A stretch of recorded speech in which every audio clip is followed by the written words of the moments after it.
Your Majesties, Excellencies, distinguished delegates, my name is Bob Ray. I'm the Canadian Permanent Representative, and it is my very great pleasure to welcome you to this high-level meeting, Restoring Childhood and Humanity, Advancing Peace in Ukraine through the Return of Ukrainian Children.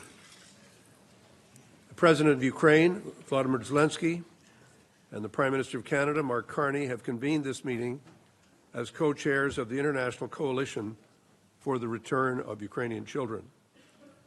This meeting is an opportunity for all of us, members of this coalition, and for other guests to exchange and explore the very specific ways that we can work to returning Ukrainian children and restoring their rights, their safety, and their dignity.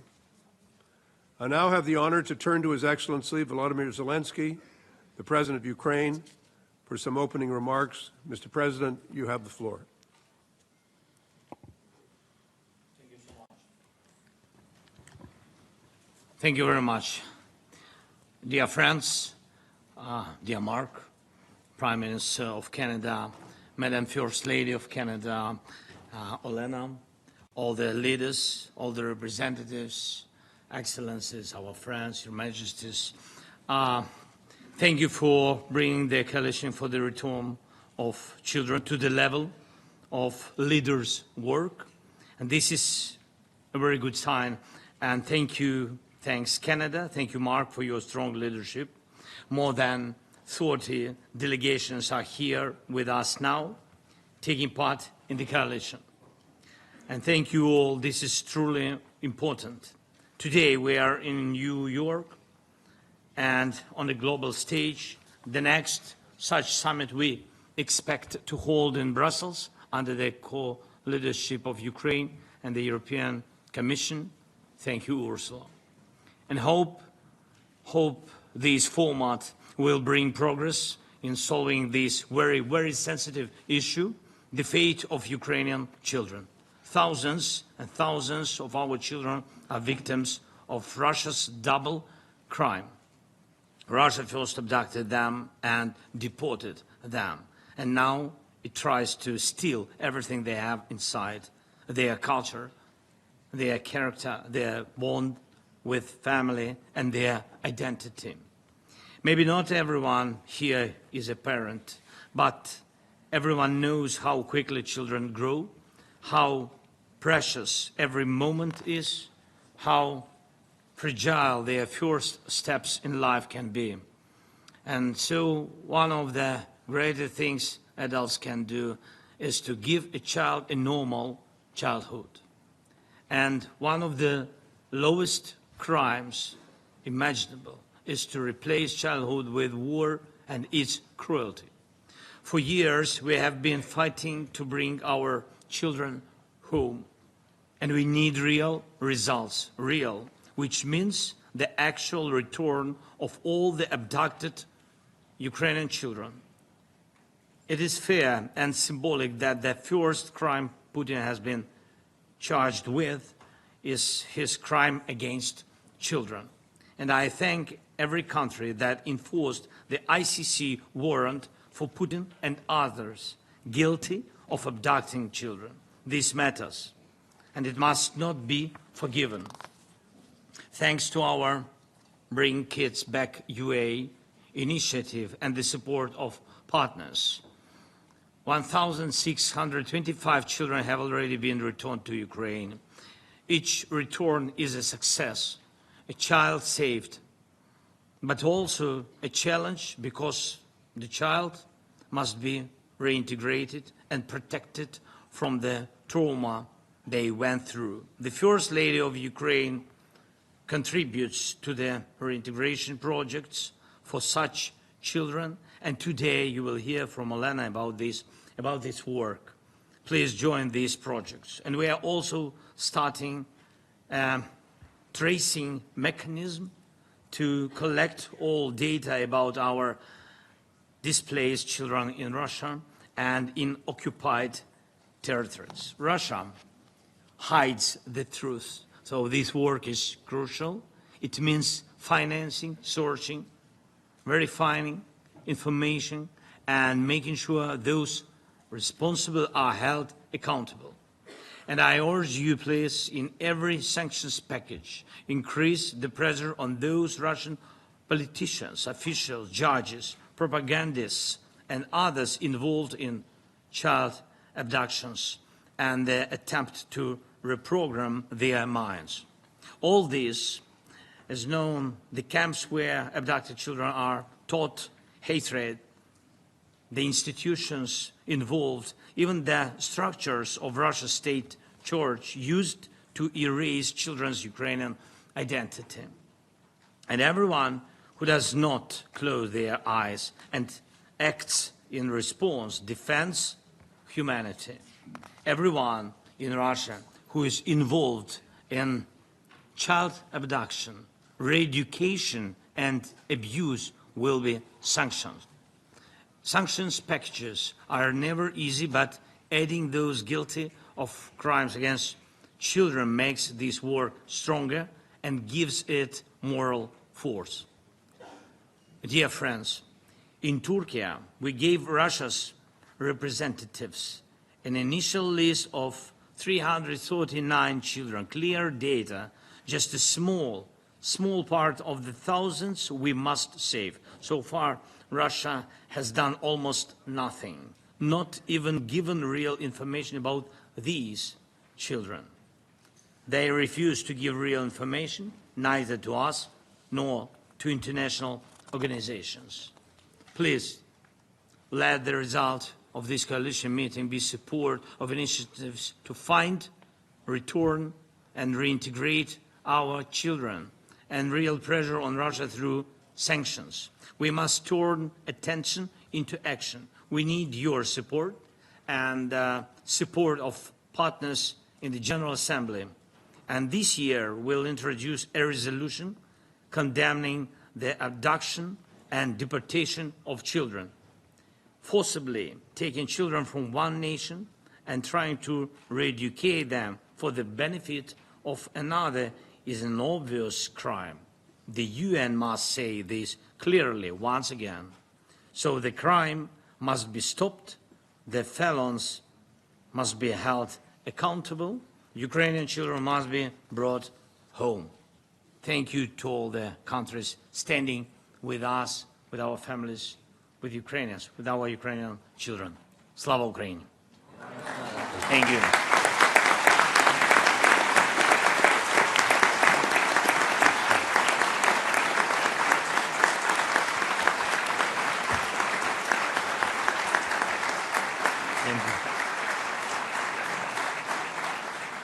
Thank you very much, Mr. President.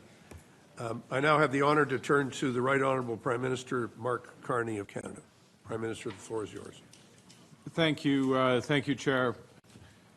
Mr. President, dear Volodymyr, Madam First Lady, dear Olena, Diana, friends, it's an honor to be here. It's a tragedy that we must gather together. And it's a tragedy that we're all committed to reverse. You know, Mr. President, when I joined you a few weeks ago on Independence Day in Sophia Square, I emphasized that your struggle is our struggle. Your cause of freedom, democracy, sovereignty, and the human rights and dignity of every person, particularly children, is our cause, the cause of the 42 nations and more organizations gathered here today. I want to be clear at the outset of who's responsible for these horrors. Putin has caused this terrible tragedy that has claimed in the war lives of millions. He menaces the skies of Ukraine, threatens the cities, destroys the field. Putin has stolen Ukrainian children. Thousands of children have been abducted by Russia. Russia has repeatedly targeted the most vulnerable groups of children, including orphans, children with disabilities, children from poor families. Russian soldiers have entered classrooms and forcibly rounded up children, taking them to Russian schools and orphanages. To lose a child is every parent's nightmare. For the people of Ukraine, it's a horrifying reality. Après avoir bombardé une ville, They bombed cities and children in Ukraine. They bombed Mariupol. Russian soldiers announced evacuations and brought civilians and children to occupied cities occupied by Russia. Office has reported on these tactics, the tactics including to indoctrinate Ukrainian children. Children are being falsely labeled with Russian citizenship and passports. A decree to fast-track citizenship, the citizenship process for abducted children, has been signed by Putin himself. In the Russian school system, abducted Ukrainian children are exposed to war propaganda and given military patriotic training. Secondary schools are required to send lists of students aged 18 or older for conscription in the Russian armed forces. Each of these inhumane acts are violations of international law. And the 42 members of the International Coalition for the Return of Ukrainian Children are united in our mission. We're committed to the safe return of Ukrainian children, that this must be part of any negotiated settlement. As you mentioned, Mr. President, the coalition has provided Russia and Turkey with an initial list of 339 children to be brought home today. But this is just the beginning. There are thousands more children who've been illegally abducted, who've endured these horrors, who must return home. And as co-chair, Canada will intensify our work with Ukraine, with our European partners and the United States, to secure the immediate unconditional return of Ukrainian children. We're investing millions in a HALAS system to support the use of AI in locating and identifying Ukrainian children who've been unlawfully deported.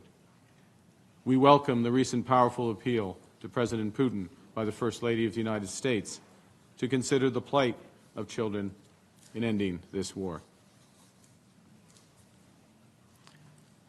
You know, decades ago, a U.S. president led a peace effort with Russia through nuclear disarmament and Reagan adopted the slogan, "Trust but verify." It couldn't be more different, Vladimir Putin and Mikhail Gorbachev. When peace comes, we can't trust but verify. We must deter and fortify. We must start to drive that peace with the sanctions you mentioned. Canada has sanctioned over 300 enablers of the Russian regime, over 3,000 individuals. We stand ready to reinforce those sanctions further with our European partners. And I welcome the President of the United States' call today, repeated today, for secondary sanctions on Russia. Russia must be deterred, I'll finish with this, from ever thinking that they can threaten Ukraine's or Europe's freedom again. We have to fortify Ukraine's forces that have fought so valiantly and for so long. And by marshaling the strength of the coalition of the willing, President Stubb, I salute your leadership in that, dear Alex, we can help secure a durable peace. But that peace is only truly peace with the reunification of children with their family, with their homeland, and we will not rest until that happens. Slava Ukraine.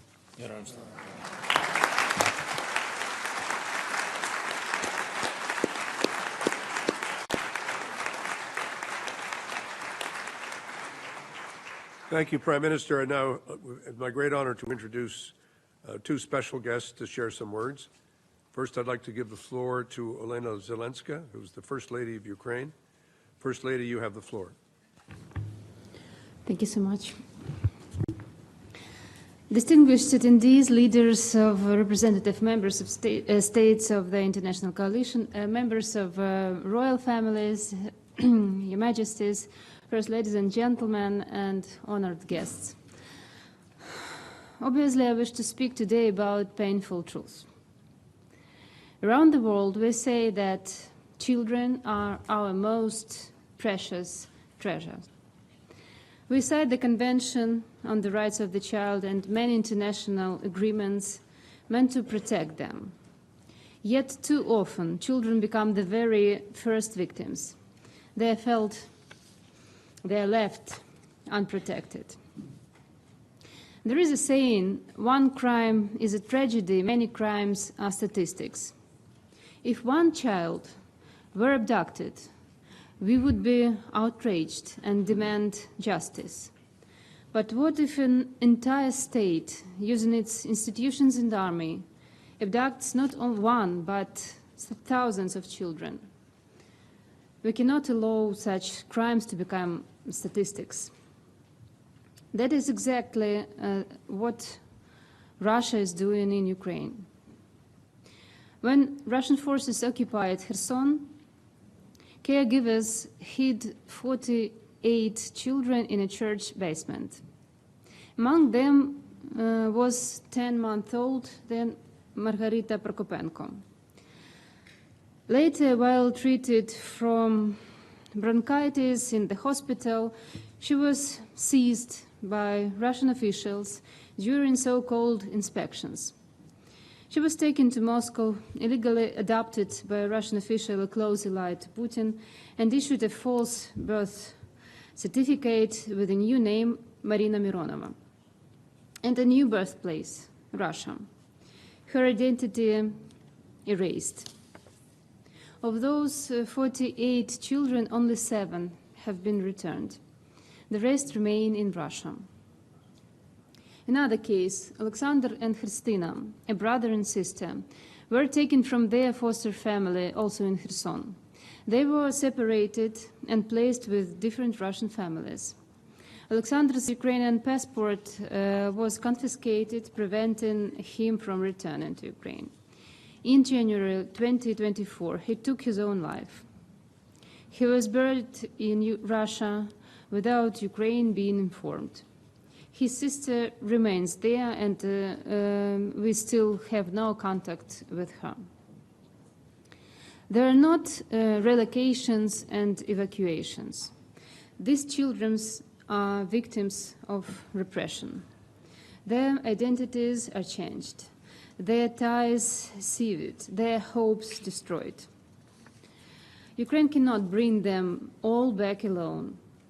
Russia refuses to provide information even to international organizations and ignores the Geneva Conventions. That is why Ukraine, together with partners, created the International Coalition for the Return of Ukrainian Children. I'm grateful to Canada, to the United States, and to all who joined from the start. Today, the coalition includes 41 countries and the Council of Europe. Through these joint efforts, 1,625 children have been returned. Behind every name are months of searching, negotiation, and risk. But at this place, it would take 50 years to return them all, an entire lifetime, and these children cannot wait a lifetime. That is why the world that gives us hope is together. To avoid spending an entire lifetime and the lives of children, we need the whole international community and political influence. This is precisely what the presidents of our countries are working on. So what can we do, the first ladies, gentlemen, and civil society representatives, again, together? We can help these children reclaim their childhood and rebuild their lives. Many return without homes, parents, or security. Most suffer psychological trauma and require support. That is why my colleagues and I are working in these 3 areas. The first area is family and shelter. It is crucial for a child to return to their biological family or find a new foster family.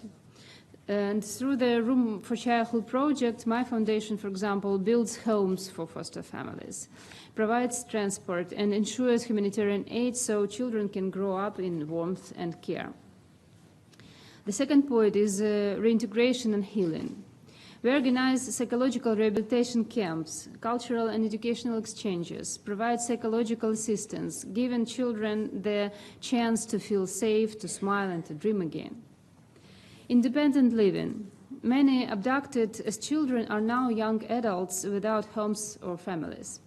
Ukraine is creating social apartments and supported housing for them to help them study, work, and build new lives through several state projects.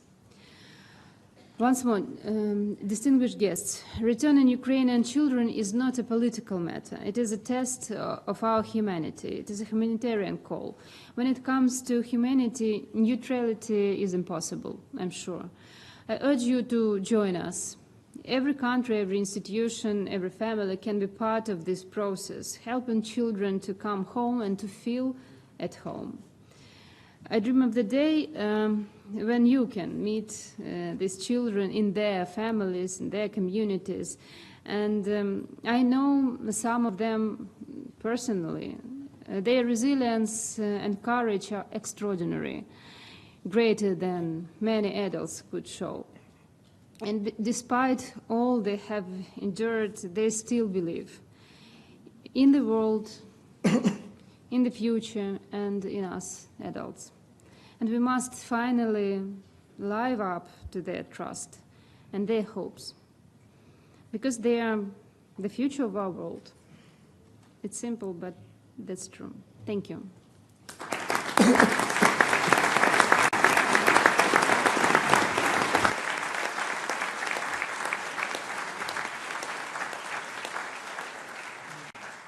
I'd like to thank the First Lady very much and now turn to Diana Fox Carney, who is the spouse of the Prime Minister of Canada.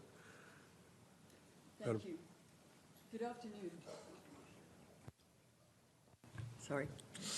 It's a great honor to be with you today. Canada has proudly stood with Ukraine since the beginning of Russia's illegal invasion. Our country is home to 1.4 million people of Ukrainian descent. Canada and Ukraine are deeply connected. As my husband said in Sofia Square on Ukrainian Independence Day, your fight is our fight, your struggle is our cause, and your independence will be our victory. Canada will always stand in solidarity with Ukraine. As we have heard, in this war, Putin has targeted some of the most vulnerable populations. It is incomprehensible what the thousands of abducted Ukrainian children and their families are living through. As a mother, I simply cannot fathom the horror. What these children have endured is more than unjust, it is inhumane. I want to share with you the story of Ilya. At age 9, in the Russian shelling of Mariupol, Ilya saw his home destroyed and his mother killed before his eyes. He suffered injuries from the attack, and Russian soldiers took him to the Russian-occupied Donetsk. Doctors performed an operation to remove a fragment from his leg with no anesthesia. Ilya describes these doctors trying to turn him into a propaganda tool, telling him he must no longer say, "Glory to Ukraine," but instead, "Glory to Ukraine as part of Russia." No one in Ilya's family knew where he was. He was 9 years old, alone. Ilya's grandmother learned of his location only because she saw him in a Russian Federation video of the hospital. With her relentless determination, she secured his return. But the suffering that he endured cannot be undone. As his grandmother describes, he had a school, he had a home, he had a mother, and he lost all of that, his entire childhood. His story is the cost of this war, and tragically, as we have heard, his story is not unique. It is the story of thousands of Ukrainian children. It is what brings us here today. This is the tragedy and the mission that unites us all. I too would like to commend First Lady Melania Trump for addressing the return of Ukrainian children directly to Vladimir Putin in a letter hand-delivered by President Trump. Putin must understand that we know of his barbaric campaign of abducting children to indoctrinate them, forcing them into Russian schools where they must undergo military training, subjecting them to war propaganda, and attempting to erase their Ukrainian identity by forcing them to take Russian citizenship. They are not Russians. They are proud Ukrainian children, children who must be reunited with their families. For Canada, true peace requires security guarantees for Ukraine, and there is no peace without the return of these children. We will never erase the pain they have faced, but we can bring them home. Together with our allies, Canada will never relent from this mission until it is complete. Thank you. Merci.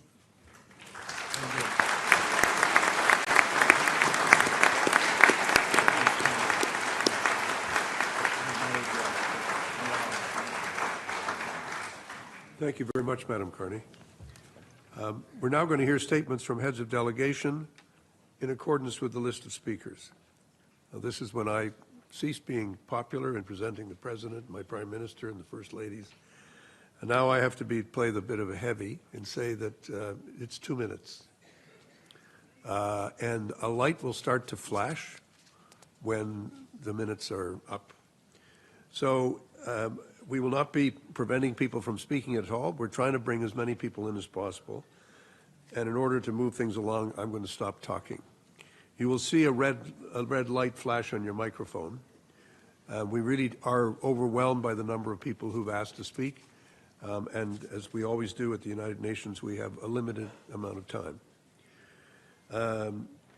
So I now give the floor to the representative of the Kingdom of Belgium, Queen Mathilde, the Queen of the Belgians. Your Majesty, you have the floor.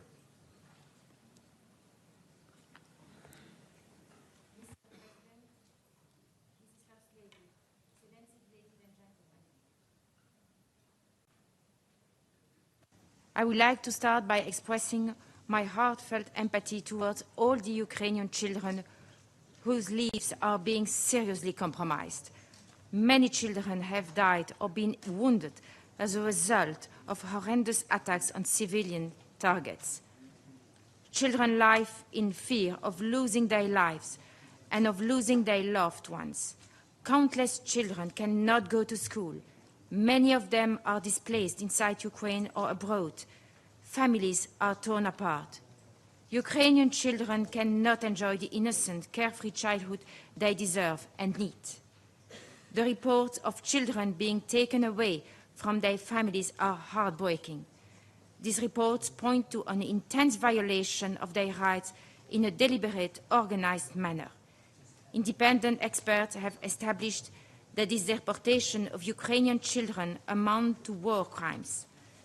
The forced adoption, acquisition of Russian nationality, militarization, and indoctrination of Ukrainian minors must stop. We must spare no efforts to identify and locate all unaccompanied and separate Ukrainian children that have been transferred or deported. We must continue to work on solutions to protect the children and restore family ties. Children's rights, and specifically the protection of children in armed conflict, is of the highest priority for my country. Belgium supports UNICEF in its efforts to monitor and report on the violation of children's rights. We have provided specific funding for UNICEF projects in Ukraine, including assistance for unaccompanied children and those separated from their families.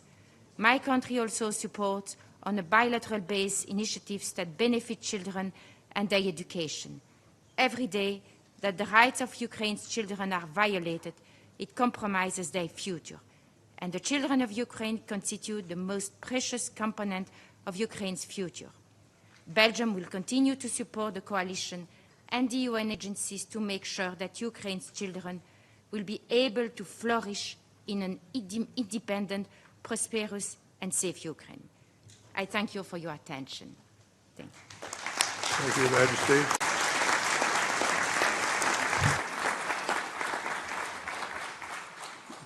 I would now thank you, Your Majesty, and I give the floor to the representative of the Republic of Latvia, Edgars Rinkēvičs, the President of the Republic. Thank you very much, Excellencies. Since 2014, Russia has abducted or forcibly relocated almost 20,000 Ukrainian children. They remain far from home, continue to be stripped of their national identity, adopted in Russian families, indoctrinated as soldiers for the occupying power. These atrocities are a direct result of Russia's war, deliberate violation of international laws and Geneva Conventions. Safe and unconditional return of Ukrainian children should be part of achieving peace. We commend Ukraine for placing its people at the center of the peace talks. Excellencies, we will not let Russia get away with these crimes. International community needs to make every effort to demand accountability from Russia. Latvia encourages broader sanctions targeting perpetrators of Russia's policy. We must ensure that the protection of all children are at the forefront of our efforts. Children grow fast. Time actually is not on our side. About 1,600 children have been returned, but it's not enough. We need to continue to pressure Russia to share the lists of children and their locations, give access to the International Committee of the Red Cross and human rights monitors. We will do everything in our power to return and to protect Ukrainian children. Latvia is ready to work together with Ukraine and other partners within the initiative to provide safe pathways home for Ukrainians returning home, especially deported children. We will continue to raise international awareness, working together with international organizations and non-governmental sector. We will be tireless in this endeavor until the last child is back to his or her loved ones. Thank you very much. Thank you very much, Mr. President.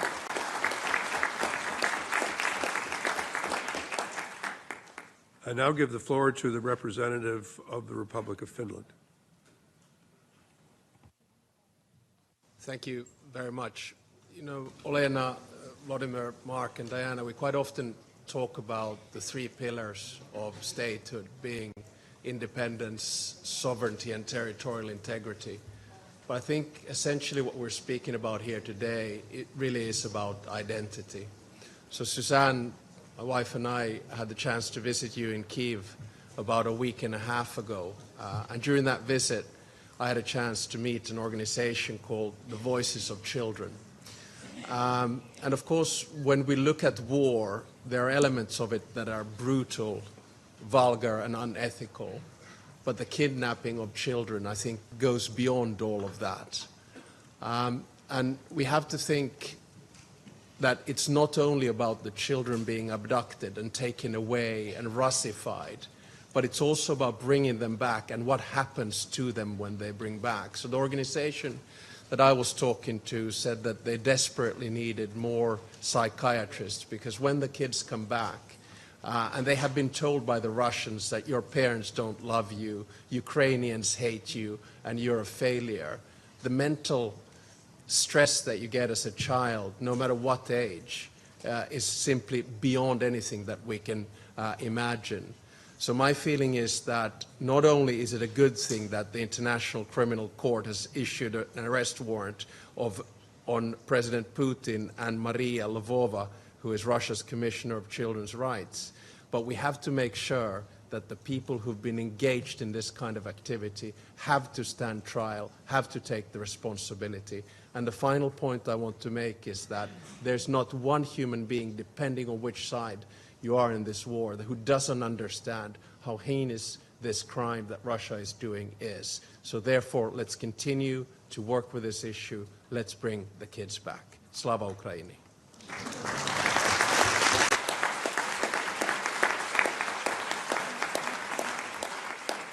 I want to express my appreciation to President Stubb. I now give the floor to the representative of the Czech Republic, President Pavel. Thank you. Dear Volodymyr, Olena, dear Mark and Diana, thank you for the opportunity to address you on this really important issue. As a member of UN Human Rights Council, Czech Republic emphasize the immense and unjustified suffering of civilians in this war, especially under a Russian occupation, a regime that denies people their right to choose their own future. Czechia condemns the deportation of children from Ukrainian regions under temporary Russian occupation as a grave violation of human rights. We strongly condemn the militarization and indoctrination of Ukrainian children and young people under Russian occupation. We see these crimes clearly and we do not look away. Those responsible must be brought to justice. We have been actively raising this issue in international fora since the beginning of the war. We believe that sustained international pressure and public awareness are essential to ending this abhorrent practice. Czechia is also providing financial support to several Ukrainian non-governmental organizations working actively on human rights abuses in the occupied territories, including the situation of forcibly displaced Ukrainian children. Earlier this year, in February, I met in Prague 3 deported children from Mariupol, Kira, Ivan, and Maxim. And hearing their stories was a vivid reminder that by abducting children, Russia is not only committing a crime, it is trying to steal and deny Ukraine's future. We will continue to support the work of the international coalition to bring every deported Ukrainian child back home. No child should ever be torn from their family, their home, or their future, and we will not cease until they are returned. Thank you.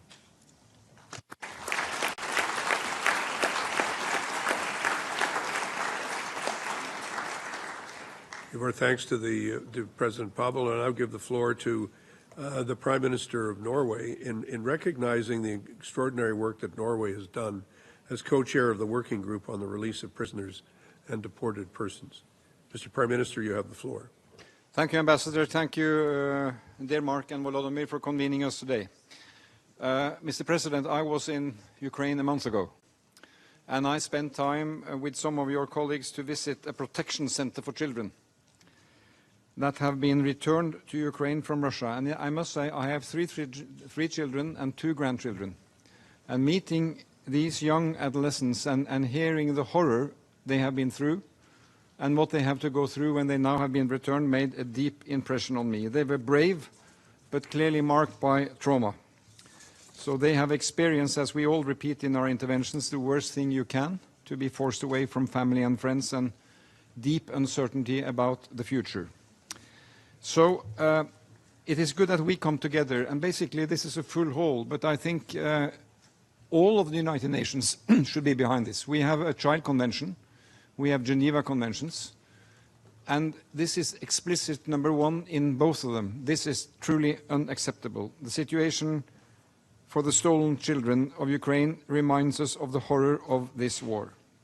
So the plight of the children is at the heart of any credible path to peace, and it was a part of your formula, Mr. President. I salute Canada for its systematic work and also the NGOs and the civil society that is backing up this. No one wants peace more than the Ukrainians, and no one deserves peace more than the children of Ukraine.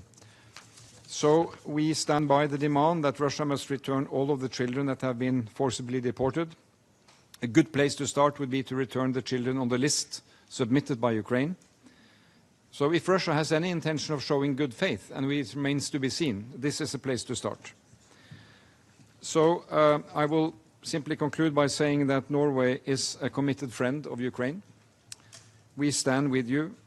We have about 100,000 Ukrainians living in Norway. We are looking after them. They are looking after us. They are good people. We support the office of the ombudsperson, and we work closely with UNICEF inside Ukraine. And the key priority is to ensure that return and reintegration is done in a safe and orderly way, because the reintegration is a complex task, we know. We will support the newly established tracing mechanism to make it easier to locate and identify deported children. So forcibly deporting children is an affront to the world, and I'd like to salute also the First Lady Zelenskyy and Trump for their engagement, showing that this is a broad humanitarian family issue, and it will deepen also the partnership, I believe, and I hope, between the United States and Ukraine. So as we develop our coalition to support Ukraine, let us make this dimension, which is a human dimension, key to our efforts. We support Ukraine with necessary arms to defend itself. We support you economically, humanitarian-wise, but this is real human dimension that we need to lift also to explain to our populations. And I also like to thank the President of the European Commission for announcing a high-level meeting on this issue, and Norway will do what we can to contribute. Slava Ukraina. Thank you.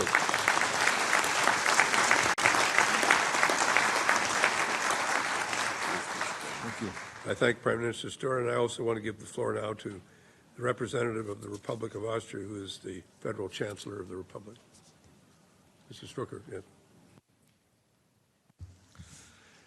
distinguished co-chairs of the International Coalition of the Return of Ukrainian Children, President Zelenskyy, Prime Minister Carney, First Ladies, Excellencies. First of all, thank you for hosting this important meeting. Let me make one thing very clear from the outset. Austria supports a comprehensive, just and lasting peace for Ukraine based on the United Nations Charter and international law. Russia's unprovoked and unjustified war of aggression has caused 3 years of terrible destruction, deep suffering and great despair. Millions have been displaced and nearly 100,000 Ukrainians forced to flee have found refuge in Austria, among them many children. Austria remains one of the main contributors of humanitarian and financial aid to Ukraine and is committed to continuing support for Ukraine and its neighboring states. As a member of the International Coalition for the Return of Ukrainian Children, Austria stands in solidarity with Ukrainian children. In addition, Austria works directly with the Bring Kids Back initiative, reinforcing our own mediation efforts to return children to Ukraine and their families. We call for the immediate release of all children who were taken from their families by force. This is a grave breach of international law and a violation of their human rights, safety and dignity. We must continue to work together to reunite these children with their families and communities in the Ukraine. Their return is not only a moral obligation, it is integral to achieve a lasting peace. President Zelenskyy, you can count on Austria to stand by international law, the Charter of the United Nations, and with Ukraine. Thank you. Thank you, Mr. Chancellor. It's now my pleasure to give the floor to the representative of Iceland, who is the Prime Minister.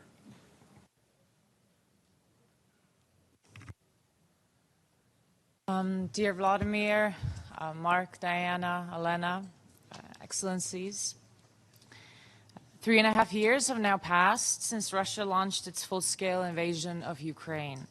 During this time, Moscow has tried to cloud its ambitions and aggression with lies, false narratives about the root cause of the war. But the reality isn't complex. An aggressor invaded its neighbor, occupies parts of its territory, and deports Ukrainian children to Russia with force. Russia is destroying the lives of children, the most despicable aspects of Russia's war in Ukraine. The forced transfer and manipulation of children tells us everything we need to know about the character of Putin's regime. I speak not only as Prime Minister, but as a mother. My children fall asleep in safety. Their mornings begin in peace. Every day I think of Ukrainian mothers who do not know where their sons or daughters are. Their courage is immense. Their pain is unimaginable. They deserve our sympathy, our attention, and they deserve action. Iceland resolutely supports efforts to return every unlawfully transferred Ukrainian child. We condemn the forced deportations and attempts to erase identities. It's barbaric, and it's a clear violation of international law. We need to ensure dignified return and reintegration, psychological support, and accountability for those responsible. We are grateful to Canada for its sustained leadership and advocacy that keeps this cause at the center of our efforts. Iceland will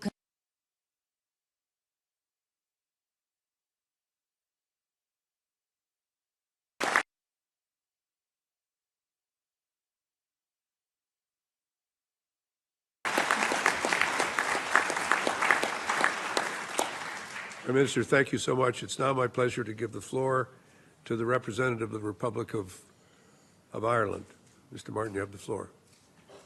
Thank you very much indeed. And President Zelenskyy and Prime Minister Carney, thank you very much indeed for convening today's meeting. And I want to thank in particular First Lady Elena and Diana for really telling us a personal story involving children and bringing home the concrete reality of the enormous trauma that has been visited upon so many children. And that trauma and that psychological damage is something that the coalition will really have to develop plans to deal with. And getting children back physically is obviously the primary objective, but we've got to ensure that we have multidisciplinary capacities and resources to enable those children to re-participate in life again and to access education in particular. It was John F. Kennedy, great Irish-American president, who said that the children are the world's most valuable resource and its best hope for the future. And Russia is endeavouring to destroy the future of Ukraine by these actions, and they cannot be allowed to succeed. It's a chilling crime. There has to be accountability.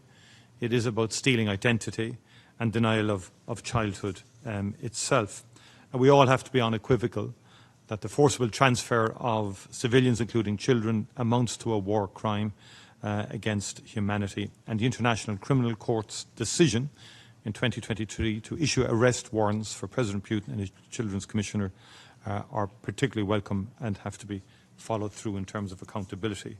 And we need the return of all forcibly transferred persons.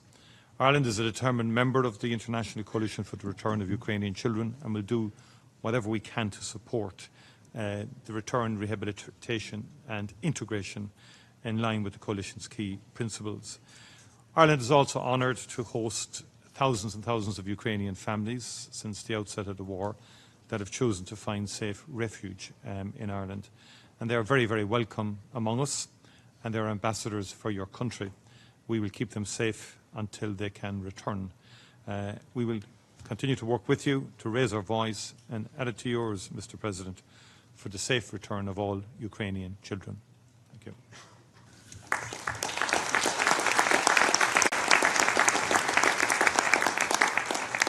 I'd like to thank the Dowsy for those remarks. Thank you so much. And now I'm going to give the floor to Ursula von der Leyen, the President of the European Commission. Madam President, you have the floor. Thank you very much. Thank you very much, dear Volodymyr and dear Mark, for convening us here today. And if you look at all the horrors unleashed by Russia's war, none cuts deeper than the abduction of children. And Olena, as you've said, tens of thousands of boys and girls are trapped in Russia. They are not statistics. Each and every one is a child. And behind each and every abduction is a family in torment. Diana, you also said, and I thank you for that, there are moments of hope. You described the story of Ilya, and there are other stories, so we can do something. And I want to take my time to focus on where we can support.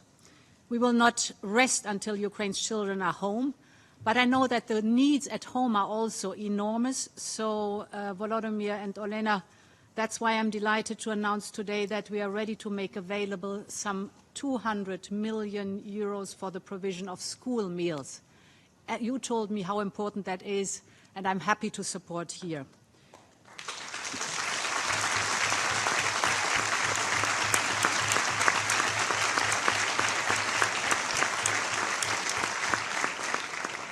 Now, let me briefly focus on the abducted children trapped in a foreign land. We want to support here, and that's why we are funding your prosecutor's office, so that families can see that justice is done. That's why with UNICEF we are investing more than 10 million euros so that when the children return, and some of you said it, they are not only welcomed, but helped to heal, to learn, and of course to dream again of a future. And that's why we have sanctioned more than 50 individuals complicit in these crimes, and more will follow. But this fight is not Ukraine's alone. It requires the world's resolve to maximize pressure on Russia. And this is why the European Union is joining the international coalition of the return of Ukrainian children. And we are very delighted and honored to host the high-level international summit to put these children at the top of the global agenda. Thank you very much. Slava Ukraine.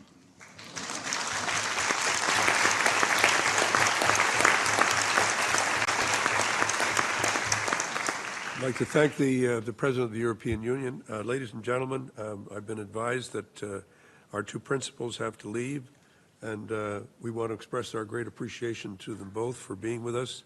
The meeting will continue. We'll do a little bit of rearranging of the chairs up here, but we want to thank very much Mr. President and Mr. Prime Minister. Thank you so much for joining us and for leading us in these discussions. So we'll take a very brief, like literally 1 minute, as we thank the Prime Minister and the President. Thank you so much.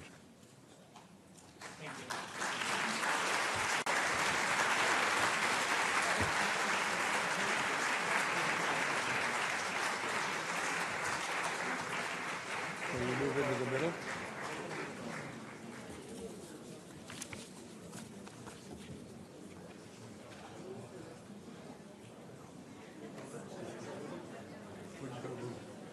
Move towards the middle.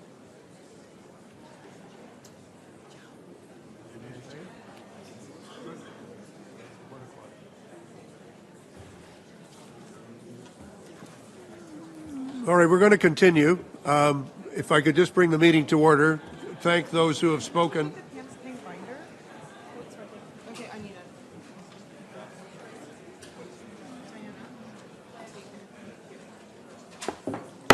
If I could just call the meeting to order, we still have a number of speakers, and I'd really like to give them all an opportunity to speak. So if we could please continue. Having thanked the President of the European Union, it's now my pleasure to give the floor to the representative of the Republic of Bulgaria. Prime Minister Zelenskyy, you have the floor, please. Thank you, Mr. Chair. Dear Madam Carney, Bulgaria remains deeply concerned about the continuing systematic violations of human rights in the temporarily occupied territories. Civilians, especially children, are among the most affected. Russia must be held fully accountable for waging a full-scale war of aggression against Ukraine. We strongly condemn the forced displacement and deportation of Ukrainian children to the Russian Federation. We call for the immediate and unconditional return of all deported children. Their protection must be a non-negotiable priority. The return of children must be treated not as a bargaining chip, but as a non-negotiable pillar of any peace process.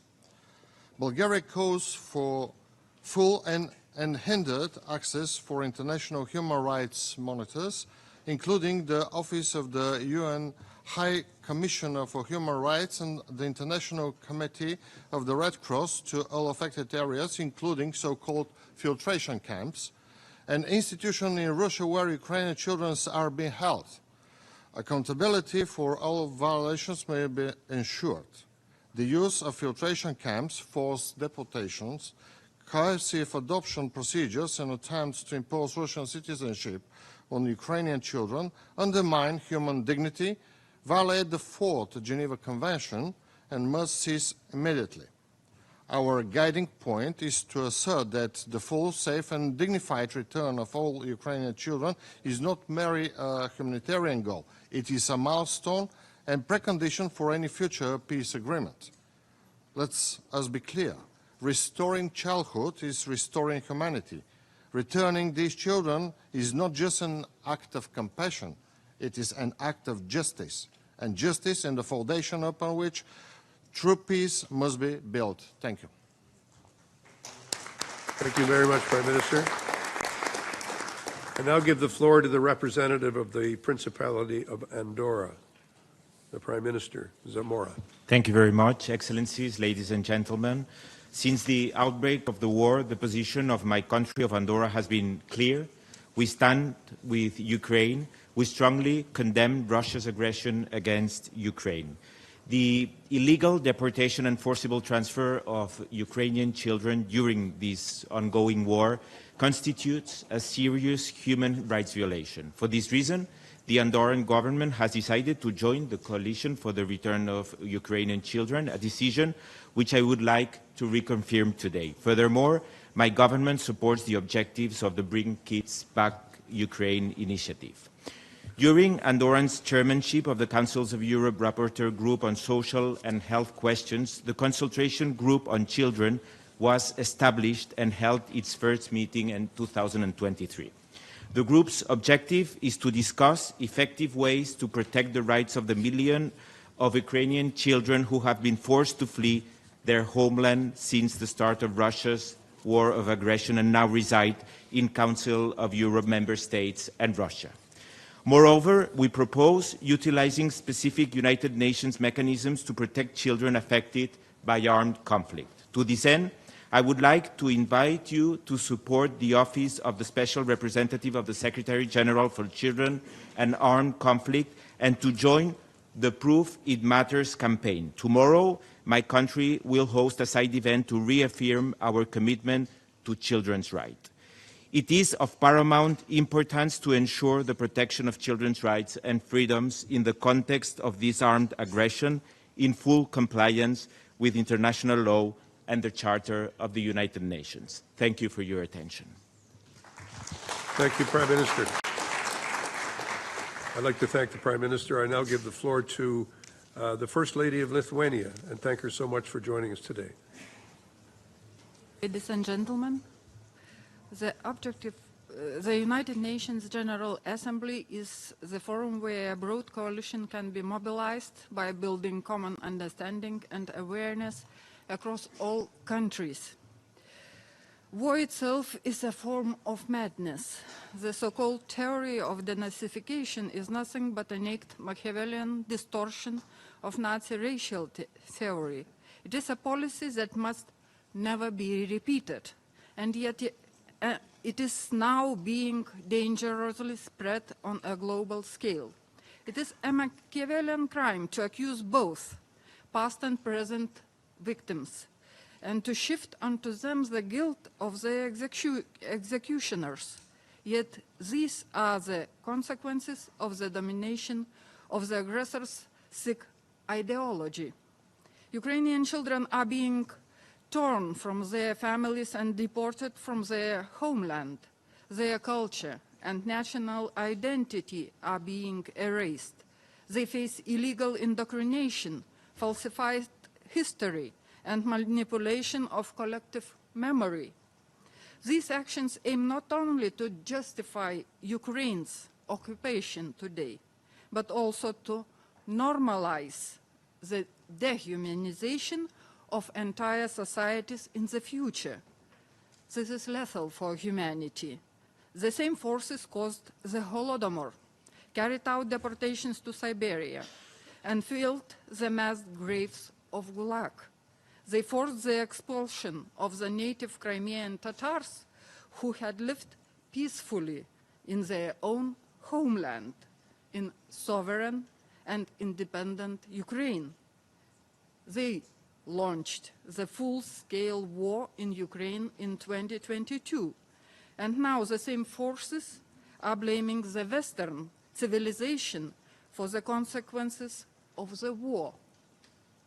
We must understand how harmful it is for humanity to revive such ideologies, to promote them as acceptable, and to spread them means to accept the mass devaluation of human life and the distortion of the Holocaust.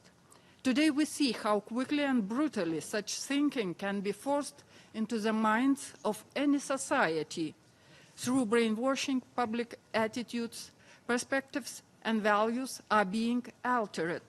This is a profound threat to humanity. We must stop the mental manipulations of the aggressor. The international community and professionals must unite to face this global challenge to social psychology worldwide. We need more scientific research on the impact of war on mental health. Mental health support is needed not only for Ukrainians, but also for all post-war societies. We need more effective practical tools to provide real support for families suffering from war and post-war emotional wounds. Lithuania is already committed and will continue its support for Ukraine in the field of children's mental health and psychological rehabilitation, not only with words, but with actions too. We are working with mental health specialists at the Ukrainian Center in Vilnius. Experts are providing psychological help and self-help methodologies for children of war veterans and refugees. Lithuanian universities are cooperating with Ukrainian universities on research into mental health issues and psychosocial rehabilitation of children. The challenge of mental health is essential for long-lasting peace in the world. Lithuania calls on the international community to unite, to seek solutions, to strengthen the resilience of our societies in the whole world, for Ukraine, for children, for our common future. Thank you.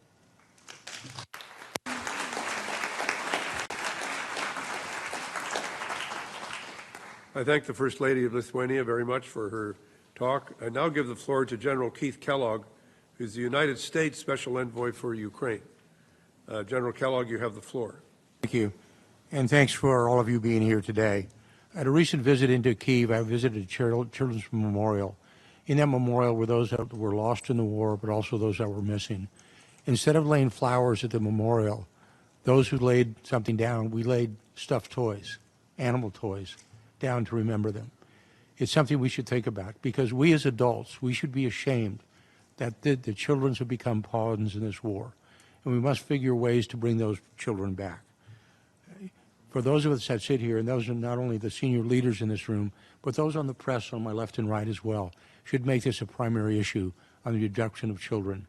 We as parents, and I am as a parent, as a grandparent, are appalled at the fact that children have been made pawns in this war. And briefly, even God knew that.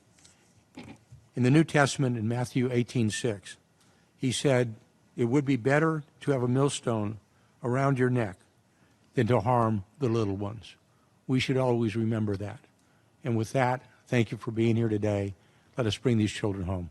Thank you. General, thank you very much. I give the floor now to Alain Berset, the Secretary General of the Council of Europe. Monsieur Berset.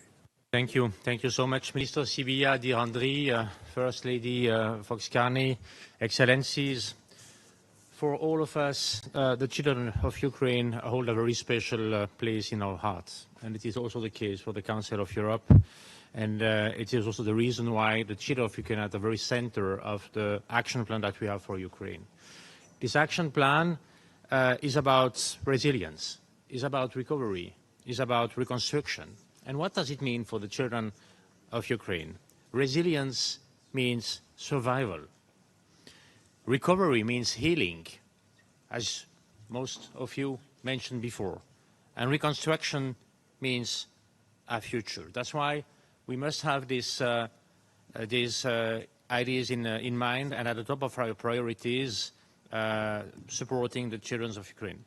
What does it mean exactly? It means that we all must deliver where we have a possibility to deliver, where we have leverage. And for the institution I represent here, the Council of Europe, it means to deliver on accountability.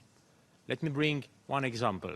In July, the European Court of Human Rights spoke with clarity and stated that Russia is responsible for the unlawful transfer and adoption of Ukrainian children and must cooperate in their safe return. And it is important to underline this because it is only international courts taking some such decisions at the moment. The second element where we can deliver is about the register of damage.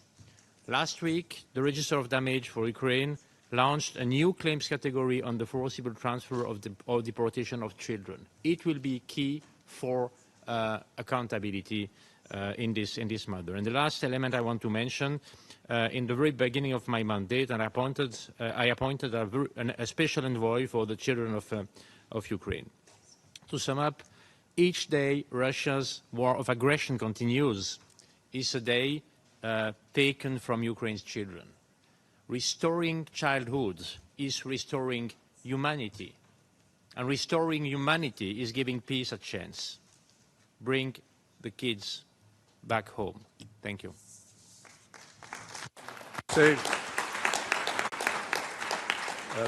I now give the floor to, thank you, Mr. Berset. I now give the floor to the Prime Minister of the Kingdom of the Netherlands, Mr. Schoof. Thank you. Russia's war of aggression manifests itself not only on the battlefield, but in the daily lives of ordinary people too. The reality of the Ukrainian people are facing is deeply disturbing and traumatizing. Russia's regime has demonstrated a total disregard for the lives of Ukrainians, especially in the territories it temporarily occupies. Shockingly, the most vulnerable in society are specifically targeted by Russia, and I'm talking about children. Russia's deportation campaign, illegal adoption scheme, and aggressive Russification policy represents a clear attempt to control the Ukrainian people, erase their identity, and dictate their future. We all know that time is of the essence. For a child who is separated from their loved ones, every day matters, and the same goes for their parents. We know many families are going to great lengths to recover their lost children. I want to underline my deep sympathy and support for these efforts.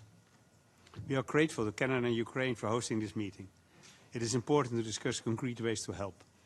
The Netherlands has various initiatives in place to support Ukrainian efforts. First, the Netherlands is facilitating a project which uses DNA to establish the family ties with children who were deported by Russia.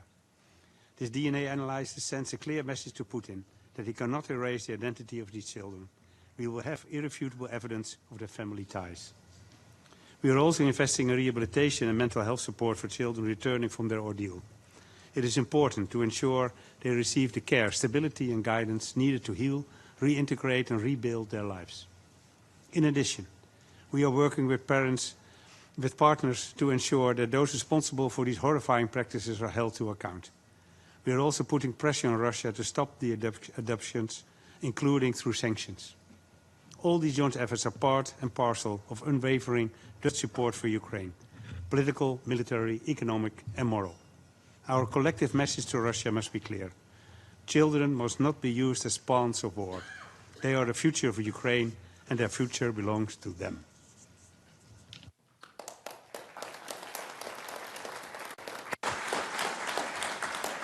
Thank you, Prime Minister. I'm now going to give the floor to the Deputy Prime Minister, the Minister of Foreign and European Affairs of Slovenia. You have the floor. So much. Slovenia condemns abductions and forcible transfers of Ukrainian children to Russia, Belarus and temporarily occupied territories. This is a blatant violation of international humanitarian law and human rights law and constitutes a war crime. In this regard, the ICC has issued arrest warrants for President Putin and Commissioner for Children's Rights Lvova Belova, and this matters, as President Zelenskyy put it earlier. Russia must end this deplorable and unlawful practice and ensure immediate and safe return of Ukrainian children. Thousands of children have been separated from their homes and families and robbed of education. They have been deprived of a simple childhood. It is concerning to see that grave violations against children in Ukraine continue, even after the Secretary General's annual report clearly noted and quantified them. The number of casualties among children has been rising in recent months, with the youngest victims being babies and toddlers. We are deeply alarmed by the reports of illegal adoptions, enlistments, and indoctrination of Ukrainian children and youth, as well as alternations of their personal status. Children should not have become pawns of a war. The issue of abducted Ukrainian children is intrinsically connected to efforts to bring peace to Ukraine, and Russia must provide all necessary information about children and facilitate their return. This would be a concrete confidence-building measure and an opportunity for Russia to demonstrate its willingness for peace. Slovenia will continue to support the activities of the International Coalition for the Return of Ukrainian Children. We will use every opportunity to raise awareness about the issue and support all steps to protect children affected by Russian aggression. In our humanitarian aid for Ukraine, we place a very special emphasis on psychosocial assistance and rehabilitation of children affected by the war, and we will continue and expand such projects. Slovenia supports foster families in Ukraine, as we believe every child deserves a safe and nurturing environment. This year, we will open a foster home for 10 children, and by the end of next year, 2 additional foster homes will be built. And this concrete commitment reflects our dedication to strengthening child protection systems both at home and abroad. So we are furthermore looking into ways to provide additional support, including school meals for children and safe shelter in schools for those most affected already in this year and also next year. Thank you. Thank you very much. I now give the floor to the Deputy Prime Minister and Minister of Foreign Affairs of Italy, Mr. Tajani. Thank you, Chair. Italy is part of this coalition. We believe in this coalition. We are ready for doing more for supporting this coalition. This history of the Ukrainian children is part of the disaster, is part of the violation of the international rules, but it's more than a violation of international rules. It's a crime against humanity. Because when we talk on children, we talk the human rights. For this, we need to be very strong against Russia for this. We need to do more. Italy is ready for doing more. We will continue to work together to increase pressure on Russia. We fully support efforts by the Vatican and other actors that are facilitating the return of Ukrainian children. I spoke to Pope Leo on this issue when we met last month, and he's ready and we are ready for working together for achieving our goal. The future of Ukrainian children remains a key priority for us. Then it's important to work for the reintegration at home, not easy after many years in Russia. For this, we need also we are ready also for sending psychologists for supporting the action of the Ukrainian authorities. The path to a just peace must include the return home of all Ukrainian children, and Italy is strongly committed to this common goal. Slava Ukraini!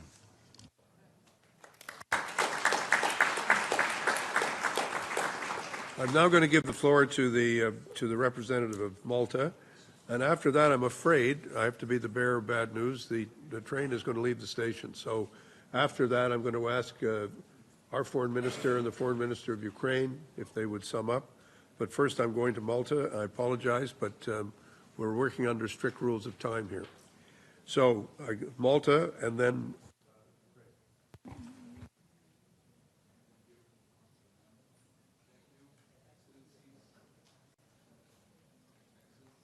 Distinguished delegates, Malta thanks the Prime Minister of Canada and the President of Ukraine for convening this important meeting. The plight of Ukrainian children who have been unlawfully transferred and deported to Russia by Russia is one of the gravest consequences of the ongoing aggression. It represents not only a blatant violation of international humanitarian and human rights law, but also a profound humanitarian tragedy that shocks the conscience of international community. The forced transfer of children, their separation from families, the denial of education in their mother tongue, and the systematic erasure of their identity amounts to crimes that can leave scars for generations. These practices are part of a broader pattern of systematic abuses in the temporarily occupied territories, including forced indoctrination and the deliberate attempt to erase culture and heritage. Such actions are indefensible. Children must never be used as instruments of war. Malta reiterates its unwavering support for Ukraine's sovereignty, independence, and territorial integrity within its internationally recognized borders. We commend Ukraine's tireless efforts through the Bring Kids Back Ukraine initiative and fully endorse the work of the International Coalition for the Return of Ukrainian Children. As former chair of the Security Council Working Group on Children and Armed Conflict, Malta underlines that the protection of children must remain at the heart of our collective response. The safe return, reintegration, and rehabilitation of these children must be a central pillar of that response. This is not only a legal obligation, dear Excellencies, it is a moral imperative. The best interests of the child must guide all our actions. It is essential to ensure accountability for those responsible and to embed the return of these children firmly within the broader pursuit of a just and lasting peace. Malta will continue to support Ukraine in these efforts so that every child can be reunited with their family, regain identity, and live in dignity and security. This is a shared responsibility and our collective commitment to the future. Thank you. Thank you very much, Minister. Thank you. I'm now going to give the floor to the Foreign Minister of Ukraine, Andrei Sybiha, and we'll then turn to Anita Anand, who's the Foreign Minister of Canada. Your Majesty, dear Excellencies, distinguished guests, colleagues, friends, it's a great honor for me to deliver concluding remarks on behalf of the President of Ukraine. This is a historic event, and I thank each one of you for your participation. Your presence, statements, and pledges demonstrate unwavering solidarity. Ukrainian children need it more than ever. I am particularly grateful to Canada as co-chair of our coalition for its steadfast support and effective leadership. Today, we once again reaffirm that the fate of Ukrainian children must remain at the forefront of the peace process. The return of our children is not a matter for political bargaining. It is a humanitarian duty, a requirement of international law, and our shared responsibility for the future. What Russia did and is continuing to do with Ukrainian children are not isolated incidents. Deportation, Russification, and indoctrination, the elimination of Ukrainian identity, the militarization of childhood, all this a deliberate policy of the aggressor. These actions carry the features of genocide, and the world cannot close its eyes. The International Criminal Court has already issued arrest warrants for Putin and his Commissioner for Children's Rights. The European Court of Human Rights has recognized the systemic nature of these violations. For 3 years already, the UN Secretary General has placed Russia on the so-called list of shame for grave crimes against children in armed conflict. Yet this is not enough. We must continue to intensify pressure, broaden sanctions, insist on effective monitoring, and secure the return of children. Every child still held by Russia is a verdict to humanity. Today's meeting of our coalition sends yet another signal to the Kremlin. The world is united and resolute in demanding the return of Ukrainian children to their homes. I hope that observers of our coalition will soon join it as full members. Dear friends, my central message today is this: the return of our children is a path to a just peace. For real peace, we need children's rights to be restored and families reunited. Together we shall ensure that every Ukrainian child returns home to their family, to their country, and to their future. Ukraine and Canada will issue a co-chair summary of the meeting reflecting our discussions and listing the pledges. Thank you for your attention. Thank you so much. I now give the floor to Anita Anand, who is the Foreign Minister of Canada. Thank you so much, Ambassador Ray. Dobry den Visim. Good afternoon, everyone. It is an immense honor for me to be here with all of you today on behalf of Prime Minister Carney and with his spouse, Diana Fox Carney. President Zelenskyy, First Lady Zelenska, Minister Sybiha, my dear friend, the world stands with you. Your fight is our fight, and we cannot allow children to be statistics. L'Ukraine est en première ligne de la lutte pour la liberté et la souveraineté. Comme l'a dit le Premier ministre Carney. As Prime Minister Carney said, your cause, freedom, democracy, sovereignty, is ours as well. Take a moment and summarize some of the points that we have heard today of the thousands and thousands of children who have been kidnapped. Only 1,600 or so have been returned. Ukraine has given Turkey and Russia data about 339 children with no response from Russia to date. There is no one who does not understand the pain and horrendous suffering involved in the crimes that have been committed, brainwashing, kidnapping, stealing identities, all of children who cannot defend themselves and who are unable to understand what is being perpetrated against them. And therefore, all of the United Nations should be behind this, not only the people in this room. So we have to carry this messaging, we have to carry this impetus outside the walls of this room into the broader General Assembly, and I was so pleased to hear that President Zelenskyy is going to be championing a resolution that we can all get behind this year. Every unlawfully transferred child must be returned, and children cannot be pawns of war. In summary, Canada's steadfast view is that the return of Ukrainian children is one vital step in the broader imperative to ensure that children should never be used as pawns of war. Thank you.